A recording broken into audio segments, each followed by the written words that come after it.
देखिए हमारा जो वर्तमान का जो टॉपिक है जिसके बारे में हम लोग डिस्कस करेंगे ये आपको उत्सर्जन तंत्रों पर बैठेगा। ठीक, किसके बारे में पढ़ेंगे हम लोग? तो उत्सर्जन तंत्र और तंत्रिका तंत्र के बारे में। ठीक है, इसके ठीक पहले आपको एक है ना क्लास आपको मिला है जिसमें हम लोग पढ़े थे श्वसन के बारे में।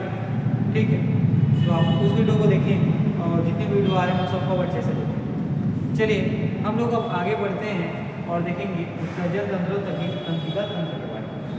ठीक है, तो क्लास किस तरीके से चल रही है तो देखिएगा हम लोग सबसे पहले क्या करते हैं। देखिए ये जो क्लास है ना महत्वपूर्ण प्रश्नों की एक सीरीज़ है जिसमें हम लोग क्या करते हैं, जो महत्वपूर्ण प्रश्न है उसको मेरे द्वारा आपको बताया जाता है, देन उसको मैं इस बोर्ड में नोट डाउन करता हूँ, फिर हम उसके ऑप्शन की तरफ देखते हैं और वहाँ से उत्तर निकालते हैं। ठीक है, क्योंकि थ्योरी वाली क्लासेस पहले ही है ना फिजिक्स के समय आपको करा दिया गया था और उसके बाद थ्योरी की क्लासेस जो है हमारे ऑफलाइन वाले बेस में चल रही है। तो ऑनलाइन के जो चीज़ें यहाँ पे शामिल हैं उसमें कुछ महत्वपूर्ण प्रश्न हैं जिसको हम लोग यहाँ पे लाते हैं और डिस्कस करते हैं। ठीक, चलिए तो अगला प्रश्न आपका देखिएगा यहाँ पे।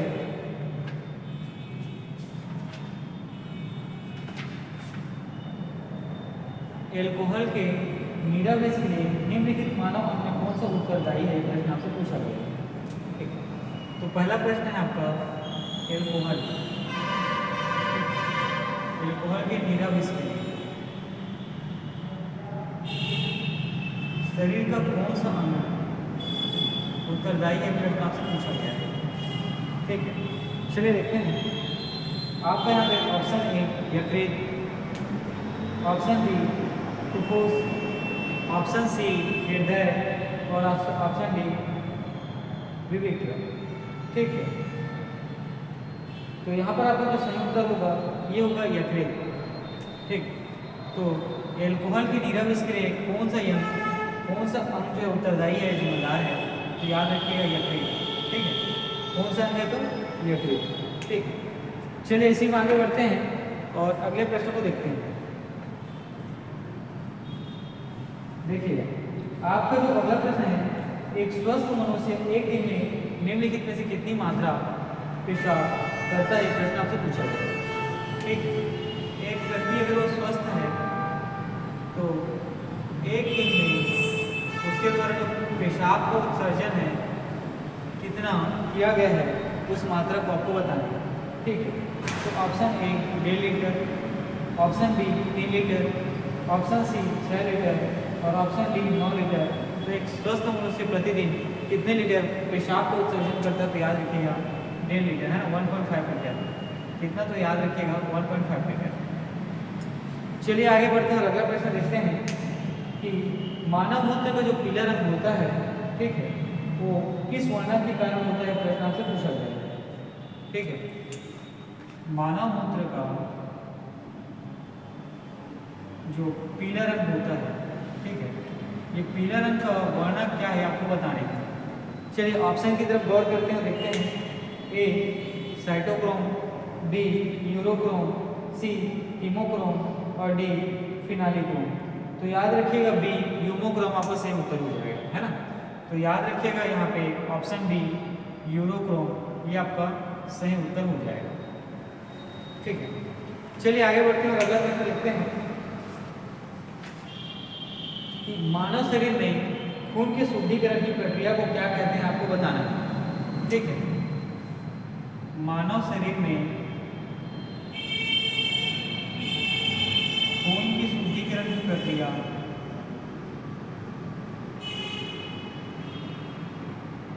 क्या कहलाती है, प्रश्न आपसे पूछा गया। ठीक, चलिए ऑप्शन की तरफ ध्यान देते हैं। ए डायलिसिस, बी हीमोलाइसिस, सी ओस्मोसिस और डी पैरालिसिस। तो याद रखिएगा मानव शरीर में खून की शुद्धिकरण की प्रक्रिया जो है डायलिसिस कहलाती है। क्या तो डायलिसिस।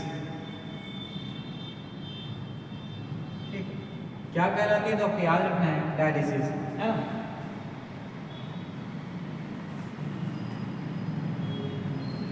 चलिए आगे बढ़ते हैं और अगला प्रश्न हम लोग देखते हैं कि डायलिसिस किससे संबंधित है, प्रश्न आपसे पूछा गया।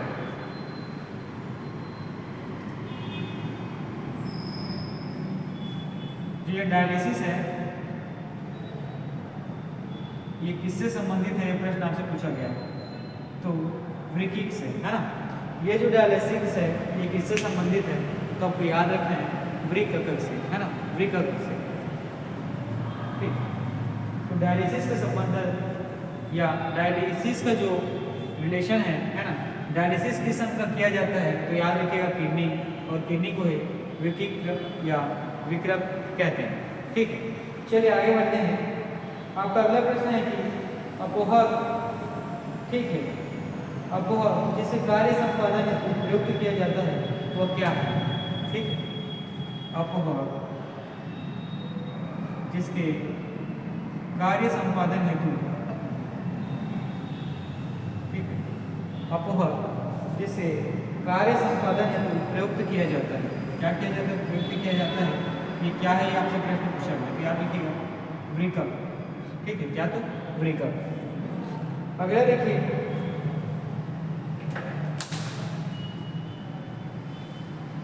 ठीक, अगला प्रश्न पूछा गया कि हमारे शरीर में, है ना, रक्त किसके माध्यम से शुद्ध होता है, प्रश्न पूछा गया। ठीक, हमारे शरीर में जो रक्त और खून है ना, रक्त जो है किसके माध्यम से शुद्ध होता है, प्रश्न आपसे पूछा गया। ठीक, तो देखिए आपके प्रश्न में किसके माध्यम से शुद्ध होता है, तो याद रखिएगा किडनी, है ना, किडनी डायरेक्ट आंसर ले लेते हैं इसका, किडनी। ठीक है, किसके माध्यम से रक्त शुद्ध होता है, तो याद रखिएगा किडनी के माध्यम से। अगला है यूरिया किसके द्वारा रक्त से पृथक किया जाता है। ठीक है, जो शरीर में यूरिया जाती है ना, यूरिया किसके द्वारा रक्त से अलग किया जाता है, प्रश्न आपसे पूछा गया। ठीक, चलिए ऑप्शन की तरफ ध्यान देते हैं। ऑप्शन ए है आपका आंत, ऑप्शन बी आपका है अमाशय, ऑप्शन सी आपका है प्लीहा, और ऑप्शन डी आपका गुर्दा। तो याद रखिएगा ये जो गुर्दा है ये आपका सही उत्तर होगा। ठीक, ऑप्शन डी ये जो गुर्दा है ये क्या होगा, तो आपका सही उत्तर होगा। अगला देखिए, वृक्क से प्रति मिनट औसत रक्त प्रवाह कितना होता है, आपको बताना है। ठीक है, वृक्क से प्रति मिनट, ठीक, वृक्क से प्रति मिनट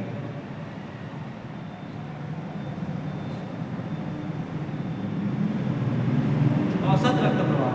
ठीक है, वृक्क से प्रति मिनट औसत रक्त प्रवाह कितना होता है, प्रश्न आपसे पूछा गया। चलिए ऑप्शन की तरफ देखते हैं। तो option A 1000 cc, option B 1200 cc, option C 200 cc और ऑप्शन डी 500 सीसी। तो याद रखिएगा 1000 सीसी जो है आपका सही उत्तर हो जाएगा, है ना, क्या, तो याद रखिएगा 1000 सीसी आपका सही उत्तर हो जाएगा। चलिए आगे बढ़ते हैं। अगला प्रश्न देखते हैं कि मानव में गुर्दे निम्नलिखित में से किस प्रणाली के अंग हैं। ठीक, ये जो गुर्दा है मानव में पाया जाता है। ठीक है, ये कौन सी प्रणाली का अंग है, ये प्रश्न आपसे पूछा गया।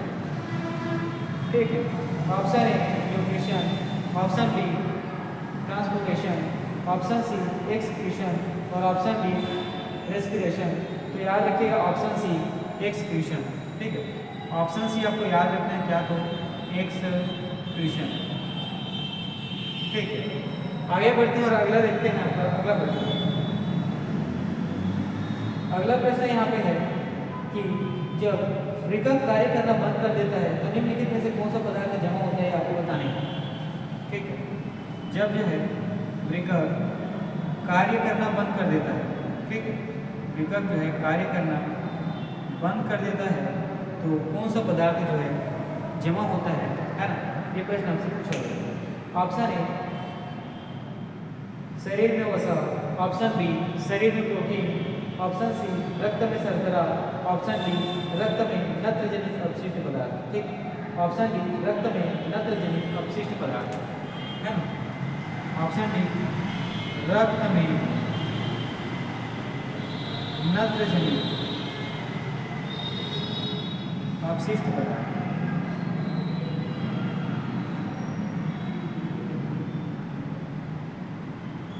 ठीक है, चलिए आगे बढ़ते हैं। अगला प्रश्न देखते हैं।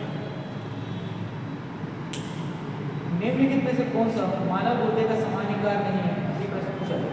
तो हम लोग मानव गुर्दे का जो सामान्य कार्य है उसके बारे में देखते हैं। ठीक है, हम लोग सबसे पहले जो मानव गुर्दा है उसके सामान्य कार्य के बारे में,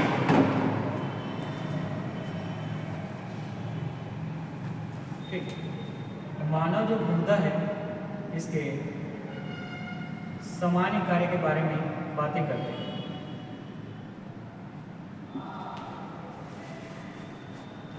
तो देखिएगा मानव गुर्दा का सामान्य कार्य क्या है उसके बारे में हम लोग यहाँ पे डिस्कस करेंगे।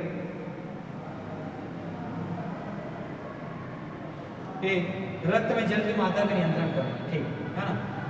रक्त में जल की मात्रा को नियंत्रित करने का काम किसका होता है? गुर्दे का होता है ना।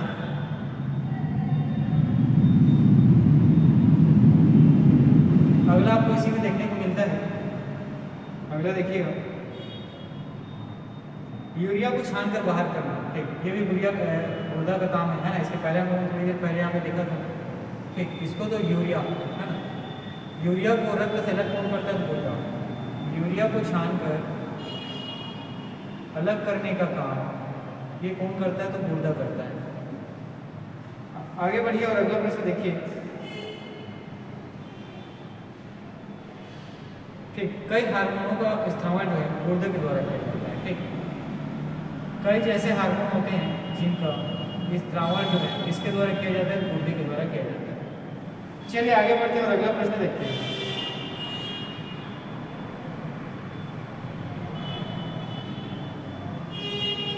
मानव वृक्क अस्मारी है ना, मानव वृक्क अस्मारी जिसको किडनी स्टोन भी कहते हैं। क्या कहते हैं? तो किडनी पत्थर,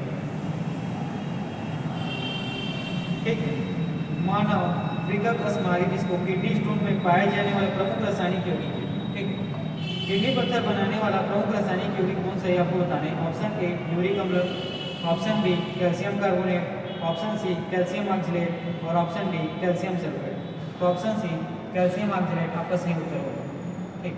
ऑप्शन सी कैल्शियम ऑक्सलेट, ठीक है। ऑप्शन सी कैल्शियम ऑक्सलेट आपका सही उत्तर हो जाएगा। चलिए आगे बढ़ते हैं, अगला प्रश्न देखते हैं। मानव गुर्दे में बनने वाली पथरी प्राय, ठीक है, जो पथरी बनती है मानव गुर्दे में, ठीक, पथरी कहाँ बनती है? तो गुर्दे में, ठीक है। पर जो पथरी है कहाँ बनती है? तो याद रखिएगा गुर्दे में, ठीक है। कहाँ पे याद रखिएगा? गुर्दे में। तो ये प्राय किसकी बनी होती है? प्रश्न पूछा गया है। कैल्शियम ऑक्सलेट की, सोडियम एसिटेट की, मैग्नीशियम सल्फेट की और कैल्शियम की। तो याद रखिए कैल्शियम ऑक्सलेट की, किसकी? तो कैल्शियम ऑक्सलेट की। चलिए आगे बढ़ते हैं और अगला प्रश्न देखेंगे कि मानव गुर्दे में पथरी निम्न में से किसकी वजह से बनती है? तो ये याद रखिएगा कैल्शियम ऑक्सलेट की वजह से। वह तत्व जो मानव पसीने के माध्यम से उत्सर्जित होता है, ठीक। ये जो है आपके उत्सर्जन तंत्र से संबंधित महत्वपूर्ण प्रश्न है, ठीक है। अब इसके बाद हम लोग आगे बढ़ते हैं, जो तंत्रिका तंत्र है उससे संबंधित अन्य महत्वपूर्ण प्रश्नों को करते हैं, ठीक है। और जो आपके तंत्रिका तंत्र है उससे संबंधित अन्य महत्वपूर्ण प्रश्नों को हम लोग देखेंगे। चलिए देखिए कि मनुष्य में कितनी जोड़ी कपाल तंत्रिका पाई जाती है? प्रश्न पूछा गया। मनुष्य में कितनी जोड़ी कपाल तंत्रिका, ठीक, मनुष्य में कितनी जोड़ी कपाल तंत्रिका पाया जाता है? ये प्रश्न आपसे पूछा गया है, ठीक है। ऑप्शन ए है 8, ऑप्शन बी है 12, ऑप्शन सी है 25, ऑप्शन डी है 21। तो मनुष्य में कितनी जोड़ी कपाल तंत्रिका पाया जाता है? तो याद रखिएगा 12 जोड़ी, ठीक है। कितनी जोड़ी? तो याद रखिएगा 12 जोड़ी। चलिए आगे बढ़ते हैं और आपका अगला प्रश्न देखते हैं। अगला प्रश्न है कि कशेरुक रज्जु में कितनी जोड़ी तंत्रिका निकलती है? प्रश्न पूछा गया। यहाँ पे याद रखिएगा कशेरुक रज्जु में, ठीक।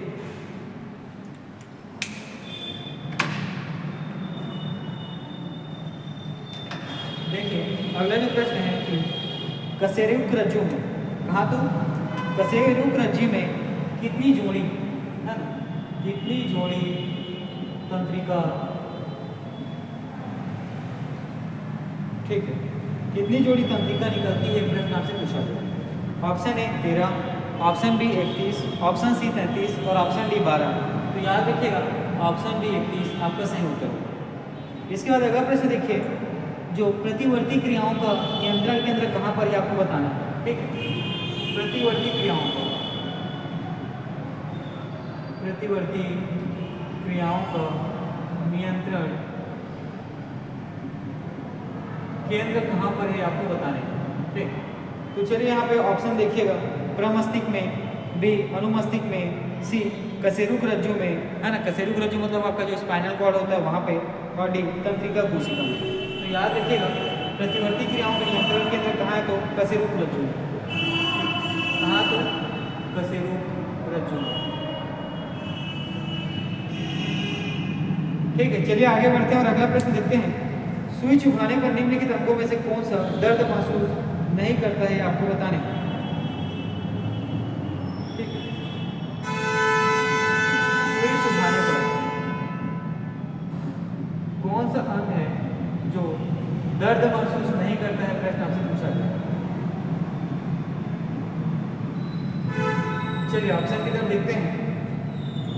ऑप्शन ए है त्वचा, ऑप्शन बी है मस्तिष्क, ऑप्शन सी है हृदय, और ऑप्शन डी है नेत्र।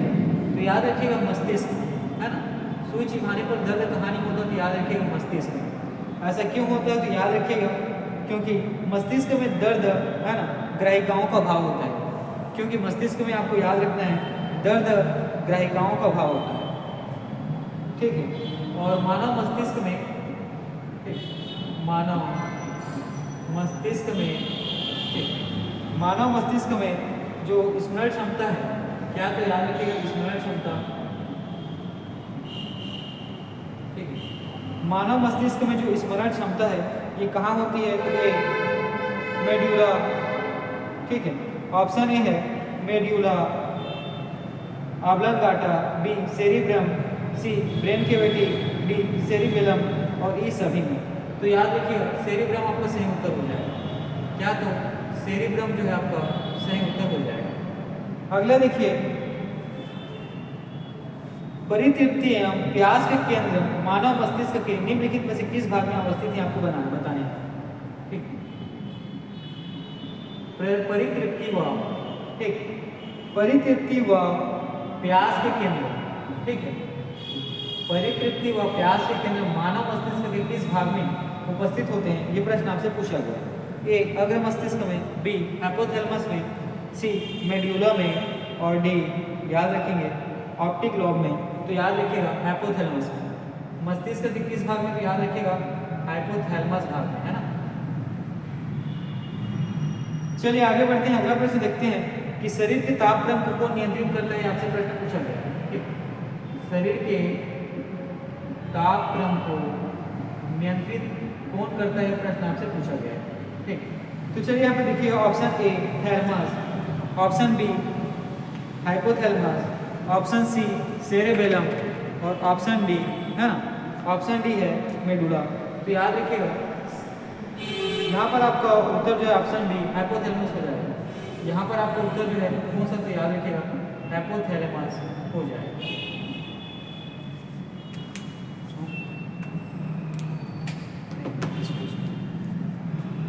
चलिए आगे बढ़ते हैं और अगला प्रश्न देखते हैं इसी में, है ना।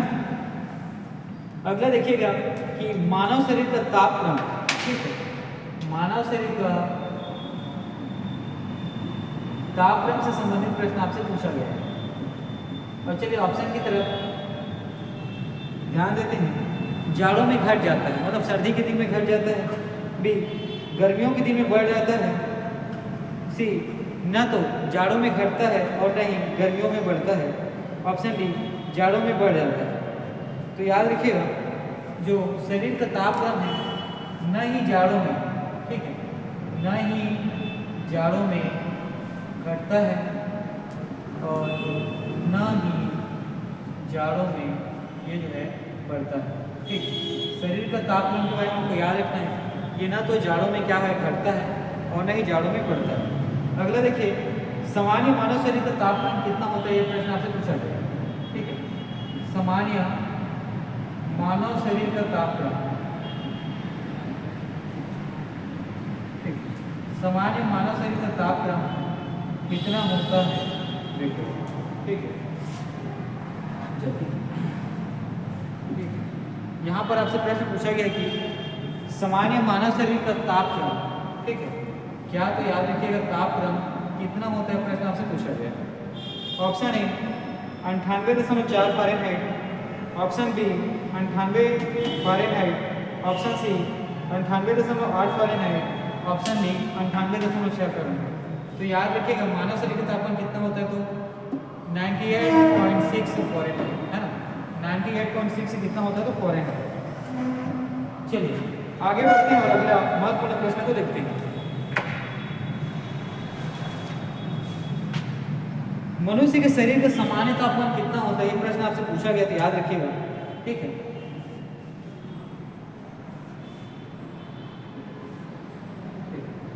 मनुष्य शरीर का सामान्य तापमान, ठीक है, मनुष्य शरीर का सामान्य तापमान कितना होता है, प्रश्न पूछा गया है। तो देखिएगा फ़ारेनहाइट में कितना देखने को मिला, 98.6, है ना। उसी प्रकार सेल्सियस में याद रखिएगा 37 डिग्री सेल्सियस, ठीक है, 37 डिग्री सेल्सियस। चलिए आगे बढ़ते हैं।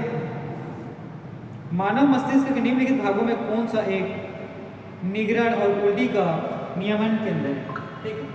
मानव शरीर का कौन सा भाग है ना, मानव शरीर के मस्तिष्क का कौन सा भाग है जो निगरण और,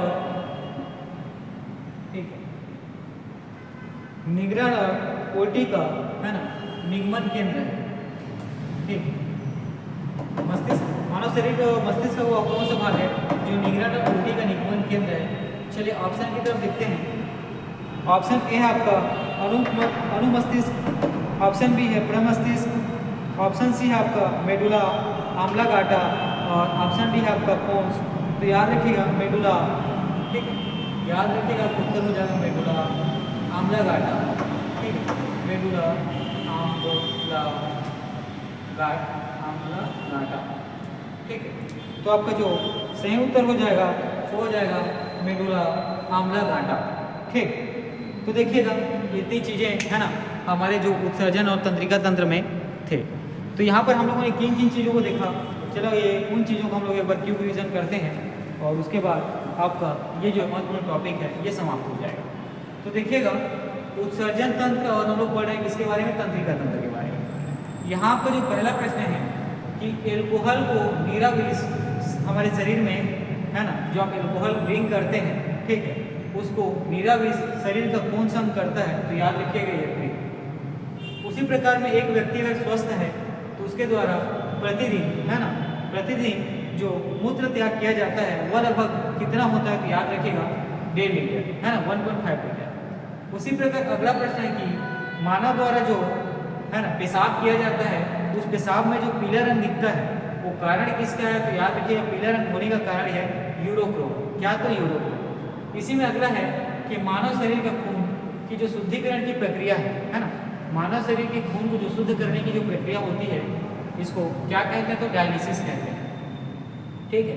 और देखिएगा डायलिसिस कौन सा अंग करता है, तो याद रखिएगा फ्रीका, जिसको आप किडनी कहते हैं, उसी अंग के द्वारा डायलिसिस की क्या किया जाता है, प्रक्रिया किया जाता है। अगला है अपवाहक कार्य का संपादन में कौन सा प्रयुक्त होता है, वो कौन सा अंग है ना, जो अपवाहक कार्य के संपादन में जिसका प्रयोग होता है या जो उस अपवहन कार्य को निष्पादित करता है वो होता है ब्रेकअप, जिसको आप लोग क्या कहते हैं, किडनी। अगला देखिएगा कि शरीर का रक्त जो है किस माध्यम से शुद्ध होता है, या शरीर का रक्त जो है शुद्ध होता है ये कौन से अंग के माध्यम से होता है, तो याद रखिएगा किडनी, है ना। शरीर के रक्त को, है ना, शुद्ध करने का काम कौन करता है, तो किडनी के द्वारा किया जाता है। उसी प्रकार अगर हमारे शरीर में, है ना, रक्त में अगर यूरिया की मात्रा है तो रक्त और यूरिया को अलग कौन करता है, तो याद रखिएगा गुर्दा, ठीक है। याद रखिएगा यदि हमारे शरीर में, है ना, और रक्त में यूरिया की मात्रा अगर उपस्थित है तो रक्त और यूरिया को अलग कौन करता है, तो याद रखिएगा हमारे शरीर का एक अंग जिसका नाम है गुर्दा, गुर्दा के द्वारा अलग किया जाता है। अगला देखिए जो ब्रेकअप है ये प्रति मिनट औसत रक्त प्रवाह कितना करता है, ये प्रश्न आपसे पूछा गया है, ठीक है। जो ब्रेकअप है वो प्रति मिनट औसत रक्त प्रवाह कितना करता है, तो ये प्रश्न पूछा गया, तो याद रखिएगा 1000 सीसी, कितना, तो 1000 सीसी। उसी प्रकार जो गुर्दा प्रणाली है ना, इसको किस नाम से जानते हैं, तो एक्सक्रिएशन, ठीक है। गुर्दा प्रणाली का कार्य क्या होता है, तो क्या करना, क्रिएशन करना, इस्तेमाल करना, है ना। हमारे शरीर में जो गुर्दांग है उसका कार्य क्या है, वो किन चीज़ों पर, है ना, वर्ग करता है, तो याद रखिएगा एक्सक्रीशन करने में, है ना, मतलब इस्तेमाल करने में, स्त्राव करने में। अगला देखिएगा कि वृक्क अगर कार्य करना बंद कर दे, है ना, तो आपके शरीर पर इसका क्या प्रभाव पड़ेगा। तो देखिएगा अगर वृक्क आपके शरीर में काम करना बंद कर देता है तो रक्त में नत्र जनित अपशिष्ट पदार्थ जम जाएंगे, है ना। तो रक्त में जो नाइट्रोजन युक्त अपशिष्ट पदार्थ हैं वो क्या होंगे, तो जमना चालू हो जाएंगे।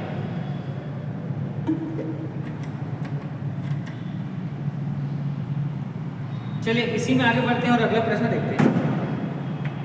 अगला प्रश्न यहाँ पे देखिएगा कि गुर्दा, है ना, कि जो सामान्य कार्य क्या है, ये प्रश्न आपसे पूछा गया।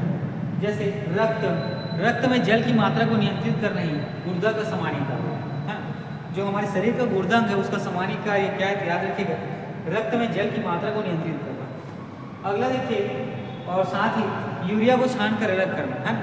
रक्त में अगर यूरिया उपस्थित है तो उसको छान कर अलग करना, और कुछ, है ना, कुछ हार्मोन का ये गुर्दा के द्वारा क्या किया जाता है, तो इस्तेमाल किया जाता है, ठीक है।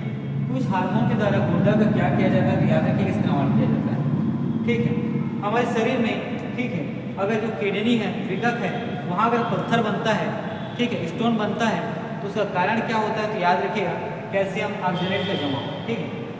कैल्शियम ऑक्जेलेट के जमाव के कारण ही क्या बनता है, तो पथरी बनता है, ठीक है। कैल्शियम ऑक्जेलेट के जमाव के कारण ही क्या बनता है, तो याद रखिएगा पत्थर बनता है।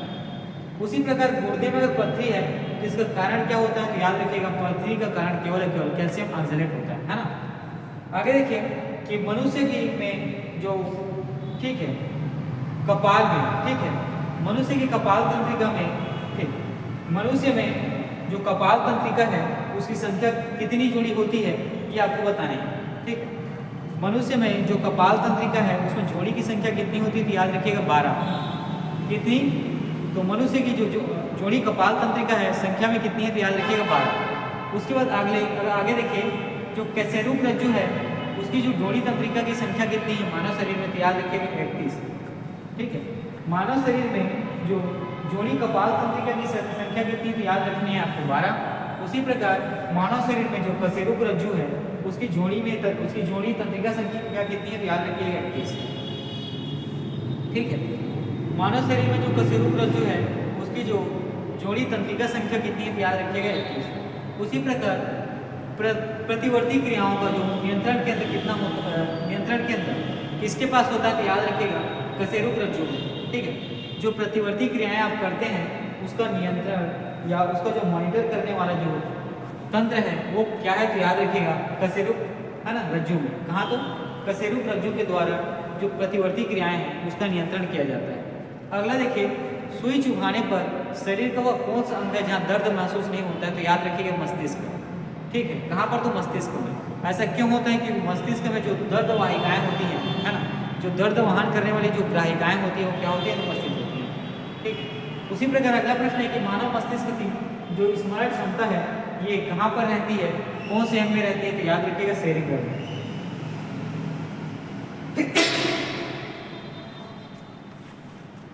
देखिएगा हमारे एक प्रश्न थे कि मानव मस्तिष्क की जो स्मरण क्षमता होती है वो मस्तिष्क के कौन से भाग में होता है, तो याद रखिएगा सेरिब्रम में। अगला देखिए जो परितृप्ति और, ठीक है, परितृप्ति और प्यास का केंद्र हमारे मानव मस्तिष्क में कौन सा होता है, तो याद रखिएगा हाइपोथैलेमस, है ना।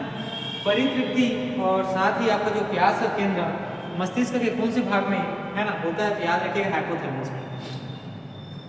उसी प्रकार शरीर के टेम्परेचर को या शरीर के ताप क्रम को कौन नियंत्रित करता है, तो मानव मस्तिष्क का जो हाइपोथैलेमस वाला भाग है वो शरीर के ताप क्रम को, है ना, शरीर के टेम्परेचर को क्या करता है, तो नियंत्रित करता है, ठीक है। चलिए आगे बढ़ते हैं, देखेंगे शरीर के ताप क्रम में क्या प्रभाव पड़ता है, ये प्रश्न आपसे पूछा गया है। जाड़ में क्या घटता है और क्या जाड़ के दिन में बढ़ता है, ये प्रश्न आपसे पूछा गया है। जाड़ कहने का मतलब सर्दी के दिन में क्या शरीर का तापमान घटता है और साथ ही शरीर का तापमान बढ़ता है, प्रश्न आपसे पूछा गया है। तो याद रखिएगा शरीर का तापमान ना तो जाड़ों के दिनों में घटता है और न ही जाड़ों के दिनों में बढ़ता है। अगला है एक सामान्य मानव शरीर का तापमान आपको फ़ारेनहाइट में बताने कितना होता है, तो याद रखिएगा 98.6, ठीक है। एक सामान्य शरीर का तापक्रम अगर फ़ारेनहाइट में आपको बताने कितना होता है, याद रखिएगा 98.6। इसी में अगला जो प्रश्न है कि मानव शरीर का तापमान अगर सामान्य तापमान हम लोग देखें सेल्सियस में तो कितना होता है, याद रखिएगा 37 डिग्री सेल्सियस। कितना, तो याद रखिएगा 37 डिग्री सेल्सियस। अगला देखिए कि मस्तिष्क का भाग का जो निगरण और उल्टी निगमन केंद्र होता है उसको क्या कहते हैं, तो मेडुला अम्बालागाटा। ठीक है, देखिएगा यहाँ पर जो आपको प्रश्न है कि मस्तिष्क के कौन सा भाग है जहाँ निगरण और उल्टी का निगमन केंद्र है, तो याद रखिएगा मेडुला अम्बालागाटा। ठीक है, मेडुला अम्बालागाटा। ठीक, तो देखिए ये आपके जो वर्तमान टॉपिक है ना, उत्सर्जन तंत्र और तंत्रिका तंत्र, उसके महत्वपूर्ण प्रश्न है। ठीक, तो देखिए ये सब प्रश्नों को आप अच्छे से पढ़ें, बार बार पढ़ें, जितने भी प्रश्न हैं किसी न किसी एग्जाम में पूछे गए हैं, है ना, और इन सब चीज़ों को आप लोग अच्छे से पढ़ेंगे। चलिए ठीक है, आज का क्लास मैं यहीं तक रखता हूँ। इसके बाद इसके आगे आपको अन्य टॉपिक के बारे में क्लास कराया जाएगा।